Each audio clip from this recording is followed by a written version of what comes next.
Well, there's so many of them. It's been a real blessing. Been in some major movies, major studios. Today, the world of classic action cinema says goodbye to one of its most memorable faces. Mel Novak, the American actor best known for his villainous roles in martial arts films like Game of Death and Black Belt Jones, has passed away at the age of 90 due to natural causes. Born Milan Marjanovic in Pittsburgh, Pennsylvania, Mel Novak rose to fame in the 1970s with his commanding presence and martial arts prowess. My name is Milan Marjanovic, but in the movie industry I'm known as Mel. He was handpicked by Bruce Lee to play the assassin Stick in Game of Death, a role that cemented his place in action film history. Novak became known for portraying tough, often ruthless characters, but off-screen, he was just the opposite. For decades, he dedicated himself to prison and Skid Row ministries, offering hope and guidance to the forgotten and the hurting. His faith, humility, and compassion made him a beloved figure far beyond Hollywood. Mel Novak was more than an actor. He was a man of conviction, using his platform not only to entertain but to uplift. His work, both on and off the screen, leaves behind a legacy of strength, redemption, and purpose.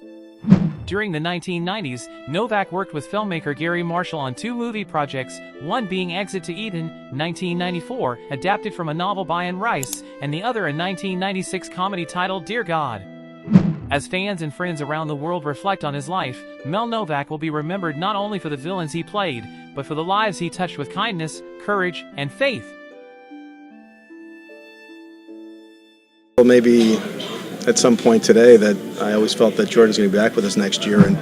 Today, the world of professional hockey mourns the loss of a brilliant mind and a respected leader.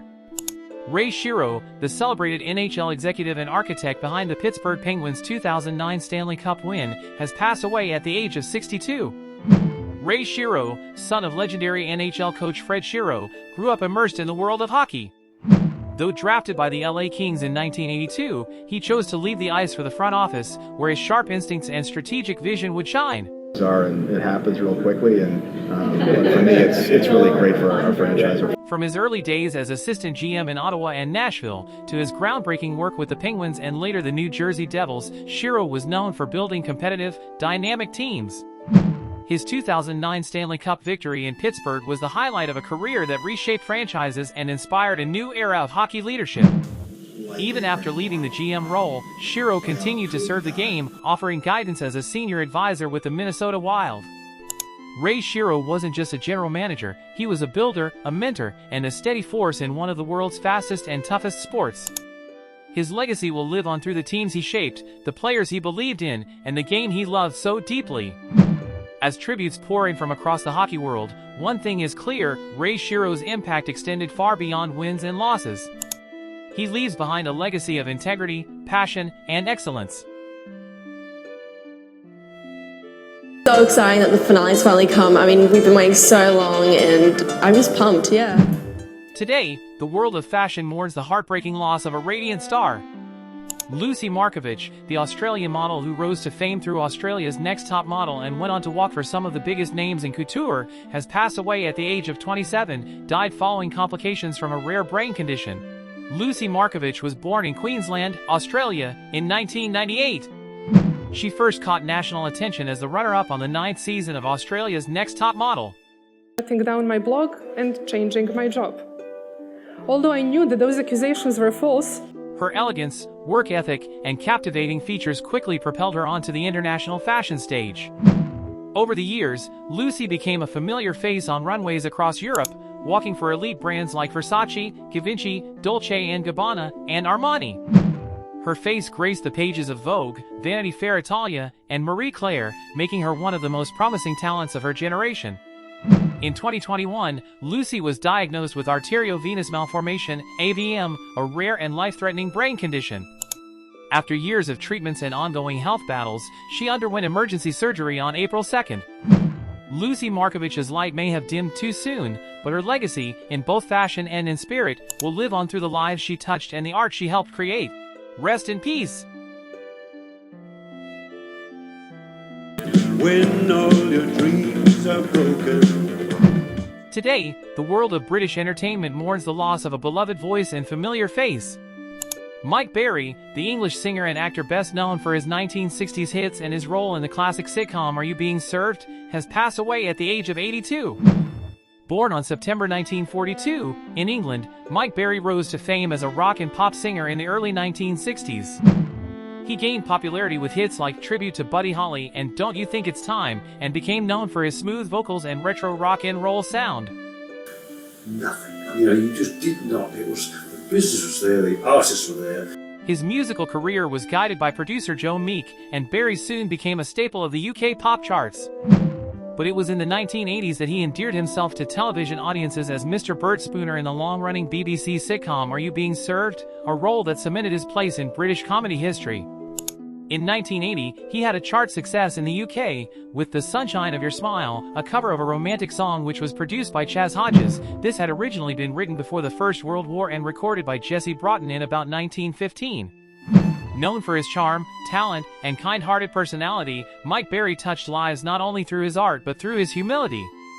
His career, spanning over 6 decades, was a testament to his versatility and passion. As fans around the world remember his songs, his laughter, and his timeless spirit, Mike Berry's legacy lives on in every note and every smile he brought to our screens. Rest in peace. Jetzt 20 Gläser Birnenkompott dieses Jahr eingemacht. Da könnt ihr auch ein paar von haben, wenn ihr wollt. Today, the world of German cinema and theater mourns the loss of a true artist. Peter Rühring, a celebrated actor known for his powerful stage presence and memorable film roles, has passed away at the age of 82 due to bladder cancer.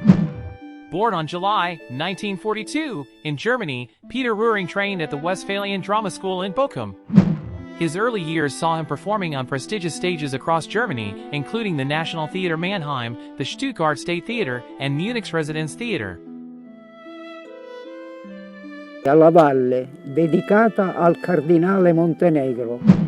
Today, the world of Italian theater and film bids farewell to a legendary figure.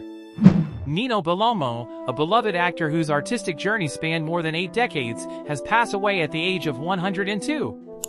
Born on July 1922, Nino Bellomo began acting in 1940 at the iconic Temple of Concordia. Over the decades, he became one of the most recognizable names in Sicilian and Italian performing arts, celebrated for his deep passion and unforgettable stage presence. Sia dedicata alla donna, come le foreste danno ossigeno alla terra. Bellomo brought countless characters to life across theater, television, and film. Fue fuerte, fue traumático. Yo estoy de La Habana, pero de un pueblo de campo. Today, the world of Hispanic theater and film mourns the loss of a visionary artist. Mario Ernesto Sánchez, the celebrated Cuban-American actor, director, and cultural advocate, has passed away at the age of 78. Born on January 1947 in Cuba, Mario Ernesto Sánchez arrived in the United States at age 15 as part of Operation Pedro Pan, a refugee program that brought Cuban children to America in the early 1960s.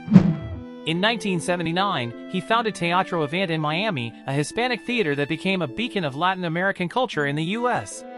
O por ahí esa fecha. Bueno, no fui yo solo. Hicimos una agrupación. Through his work as artistic director, Sanchez brought powerful stories to life, nurturing generations of actors and playwrights. His on-screen presence extended to notable films like Invasion USA, The Specialist, and Step Up Revolution, as well as roles in television hits such as Miami Vice and the British sitcom Only Fools and Horses. Rest in peace. 2 opportunities to retaliate on this person that cut me. Today, the world of film and television mourns the loss of a truly unforgettable talent. Michael Kenneth Williams, the Emmy-nominated actor best known for his groundbreaking roles in The Wire and Boardwalk Empire, has passed away at the age of 54 due to overdose of cocaine, fentanyl, heroin. Born on November 1966 in New York, he rose from humble beginnings to become one of the most compelling and authentic voices in modern acting. His raw intensity and emotional depth brought nuance and humanity to complex characters. This is a machine within itself. You have that, He became a household name as Omar Little in HBO's The Wire, a fearless stick-up man with a strict moral code. His portrayal earned widespread acclaim for challenging stereotypes and redefining what it meant to be a television anti-hero. Williams went on to star as Chalky White in Boardwalk Empire and delivered powerful performances in The Night of, When They See Us, and Lovecraft Country, garnering multiple Emmy nominations throughout his career. Michael Kenneth Williams was more than an actor, he was a storyteller of truth, pain, and triumph. Off-screen, he was a mentor and advocate for at-risk youth, using his platform to inspire change and hope. As we say goodbye to Michael Kenneth Williams, we celebrate a life devoted to honesty in art and compassion in humanity. His spirit lives on in the powerful stories he told and the countless lives he touched. Początki były trudne. Zaczęliśmy eliminację. Today, the world of football says goodbye to one of its most iconic figures. Leo Beenhakker, the legendary Dutch football manager, has passed away at the age of 82. Born on August 1942, he became a towering figure in international football. Known for his sharp mind and calm demeanor, he managed some of the most prestigious teams and national squads in the world.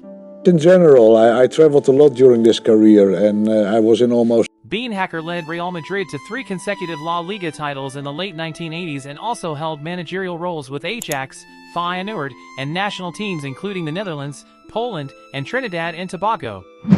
His most memorable international feat came in 2006, when he guided Trinidad and Tobago to their first ever FIFA World Cup appearance.